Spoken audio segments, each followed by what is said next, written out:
Hello बच्चों, मैं आपके अपने YouTube channel smart study science classes में एक बार फिर से आपका स्वागत करता हूं। आज के इस वीडियो में हम क्लास 10 मैथ का त्रिकोणमिति का परिचय पढ़ने वाले हैं। चलिए तो वीडियो को स्टार्ट करते हैं।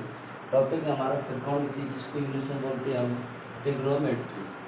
ट्रिग्नोमेट्री में ट्राई का मतलब होता है तीन, गोनो का मतलब होता है भुजा, अब मेट्री शब्द है जो कि मेट्रॉन से मिलकर बना है, उसका अर्थ होता है मेट्रॉन एंड माप। अब त्रिकोणमिति के अंदर एक त्रिभुज कोणों तथा भुजाओं के मध्य संबंध का अध्ययन किया जाता है। जैसे कि मान लीजिए ये कोई दीवार है और आप इसे यहाँ से खड़े होकर देख रहे हैं, तो दीवार के आधार से आप जहाँ तक खड़े वहाँ तक की दूरी को बोलते हैं हम आधार, जिसे इंग्लिश में बोलते हैं बेस। अब आपकी आँखें जो चोटी को देख रहे हैं दीवार की, इसके बीच की दूरी को बोलते हैं कर्ण, जिसको इंग्लिश में बोलते हैं हाइपोटेनियस। और ये दीवार है, इसको बोलते हैं लंब, जिसको इंग्लिश में बोलते हैं परपेंडिकुलर। अब इसके लिए परमेय बनती है, यह आपका कोण होता है 90 डिग्री का, तो इसके लिए परमेय होती है पाइथागोरस परमेय, जिसे बोलते हैं कर्ण का स्क्वायर बराबर लंब का स्क्वायर प्लस आधार का स्क्वायर। और जो पाइथागोरस परमेय आपकी केवल समकोण त्रिभुज पर ही लागू होती है, और कर्ण सबसे बड़ी भुजा होती है समकोण त्रिभुज में। और यह सोच रहे होंगे कि आप इसमें हम आधार, कर्ण और लंब को पहचानेंगे कैसे। तो जिस अक्ष के साथ कोण बन रहा है उस अक्ष को तो हम मान लेते हैं आधार, और कोण के जस्ट सामने की भुजा होती है आपकी लंब, 90 डिग्री के कोण के सामने की भुजा होती है आपकी कर्ण। और मान लीजिए एक बार के लिए इसको हम इस अक्ष के साथ कोई कोण मान लेते हैं, इसको हम मानेंगे आधार, और कोण के जस्ट सामने की भुजा होगी आपकी लंब। एक बार फिर इसको क्या मान लेंगे लंब, और 90 डिग्री के कोण के सामने की भुजा होती है कर्ण। अब इसके लिए एक ट्रिक आती है लाल बटे कक्का। अब लाल बटे कक्का का मतलब क्या होता है कि एल का मतलब होता है यहाँ पर लंब, ए का मतलब है यहाँ पर आधार, और टी का मतलब है कर्ण। जैसे कि साइन थीटा दिया हो आपको, तो आपको उसमें लंब और कर्ण का ही उपयोग करना है। इसी प्रकार अगर कॉस थीटा दिया हो तो आधार बटे कर्ण, यानी आधार बटे कर्ण का उपयोग करना है। और टेन थीटा निकालना है आपको, तो लंब बटे आधार का उपयोग करना है। इसी प्रकार कॉट थीटा निकालना है तो आधार बटे लंब का उपयोग करना है। सेक थीटा निकालना है तो कर्ण बटे आधार का उपयोग करना है। और कोसेक थीटा निकालना है तो कर्ण बटे लंब का साइड। जैसे कि आपके त्रिकोणमिति अनुपात होते हैं 6, sine, cos, tan, cot, cosec, sec. इधर देखिए पहले साइन SIN ही होता है, लिखते बटन शॉर्ट में से SIN है। ऐसे इसी प्रकार होता है कोसाइन, जिसको हम शॉर्ट में लिखते हैं कॉस।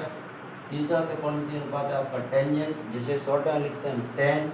चौथा त्रिकोणमिति अनुपात है आपका कोटेंजेंट, जिसको शॉर्ट में लिखते हैं कॉट।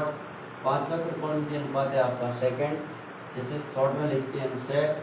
छठवां त्रिकोणमिति अनुपात है आपका कोसेकेंड, जिसको हम शॉर्ट में लिखते हैं कोसेक। अब इधर देखिए साइड हम, जैसे कि हम हमारे पास 5 वैल्यू रखे हैं, 0 के लिए, 30 डिग्री के लिए, 45 डिग्री के लिए, 60 डिग्री के लिए और 90 डिग्री के लिए। ये साइन 0 का मान होता है हमारा 0, साइन 30 का मान होता है 1/2, साइन 45 का मान होता है 1/√2, साइन 60 का मान होता है हमारा √3/2, साइन 90 का मान होता है हमारा 1। इसी प्रकार कॉस 0 का मान होता है 1, कॉस 30 का मान होता है √3/2, कॉस 45 का मान होता है हमारा 1/√2, कॉस 60 का मान होता है हमारा 1/2, और कॉस 90 का मान होता है हमारा 0। इसी प्रकार टेन 0 का मान होता है हमारा 0, टेन 30 का मान होता है 1/√3, टेन 45 का मान होता है 1, टेन 60 का मान होता है √3, और टेन 90 का मान होता है अनंत। इसी प्रकार कॉट 0 का हमारा मान होता है अनंत, कॉट 30 का मान होता है √3, कॉट 45 का मान होता है 1, कॉट 60 का मान होता है 1/√3, कॉट 90 का मान होता है 0। इसी प्रकार कॉस 0 का मान होता है अनंत, कॉस 30 का मान होता है 2, कॉस 45 का मान होता है √2, कॉस 60 का मान होता है हमारा 2/√3, कॉस 90 का मान कोसेक 90 का मान होता है हमारा 1। इसी प्रकार सेक 0 का मान होता है हमारा 1, सेक 30 का मान होता है 2/√3, सेक 45 का मान होता है √2, सेक 60 का मान होता है 2, और सेक 90 का मान होता है 90। पहला सूत्र आपका साइन 90 - थीटा बराबर होता है cos theta. Cos 90 minus theta बराबर होता है साइन थीटा। तीसरा सूत्र आप करते हैं 90 माइनस थीटा बराबर होता है कॉट थीटा। चौथा सूत्र आपका कॉट 90 माइनस थीटा बराबर होता है टेन थीटा।